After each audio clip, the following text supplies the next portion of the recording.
demanar perdó i me varen fer humillar-me públicament per no haver d'anar a la presó, i ho vaig fer perquè, clar, venia de 7 anys d'exili, havia estat molt dur. Situem a la gent que potser no se'n recorda tant d'això, Josep, que és tu retornes de l'exili, però tens un procés encara obert a Sevilla.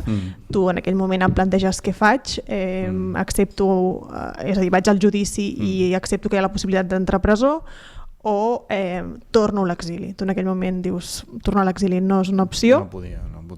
No, però en total me demanaven 7 anys i mig de presó, els 3 i mig que tenia, més 4 més. I jo 5 anys més a l'exili no podia, i a més passa una cosa que és com la de cremar un contenidor. Cremar un contenidor està molt bé, però no serveix de res. En canvi, si en cremes molts, és un acte polític.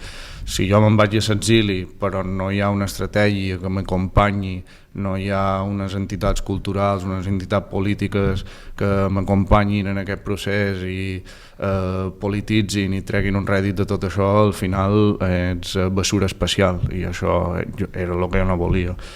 I després també vaig considerar que després de tota la projecció que havia tingut a l'exili, poder estar en llibertat i poder donar entrevistes i poder dir que havia estat a l'exili i tenir una imatge, una projecció pública i també tenir veu, pues, era molt més útil que anar a la presó. I vaig decidir demanar perdó, perquè humillar-te, i això en Pablo Hasél té molta raó, és l'única opció que te donen si no vols anar a la presó. Si en aquell moment jo hagués estat ferm en les meves idees i vaig dir, i hagués dit no, jo no vull demanar perdó perquè l'únic que he fet és exercir el meu dret a la llibertat artística i el meu dret a la llibertat d'expressió, hagués anat a la